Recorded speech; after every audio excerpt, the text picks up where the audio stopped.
आणि समृद्धी महामार्ग हा काही नुसता एक नवीन महामार्ग नाहीये, तर तो अर्थातच महाराष्ट्राच्या समृद्धीचा महामार्ग आहे। महाराष्ट्राची एक प्रकारे भाग्यरेषा आहे। या महामार्गामुळे राज्याच्या विकासाला मोठा हातभार लागणार आहे। महाराष्ट्राच्या समृद्धीचा महामार्ग नेमका कसा आहे ते आपण पाहतोय। नागपूर ते मुंबई आता अगदी सुसाट प्रवास होणार आहे। 701 किलोमीटर लांबीचा हा समृद्धी महामार्ग त्यासाठीच तयार करण्यात आलाय। केवळ 8 तासात तुम्ही नागपूर गाठू शकाल, पण अर्थात वेगाचं भान तुम्हाला ठेवायचंय।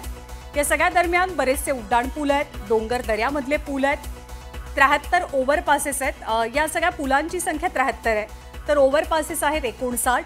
अंडरपासचा विचार केला तर 229 अंडरपास हे सगळ्या टप्प्यावरती आपल्याला पाहायला मिळतात। एकूण 32 मुख्य मोठे पूल आहेत, 8 रेल्वे ओव्हरब्रिज आहेत, 7 बोगदे, बरोबर 25 इंटरचेंज आहेत। आणि समृद्धी महामार्गाचे टप्पे आपण विचारात घ्यायला गेलं तर 4 टप्पे आहेत समृद्धी महामार्गाचे। नागपूर ते शिर्डी 520 किलोमीटरचा एक टप्पा आहे। शिर्डी ते भरवीर हा 80 किलोमीटरचा आणखी एक टप्पा आहे। मग भरवीर ते इगतपुरी हा 25 किलोमीटरचा पुढचा टप्पा आहे।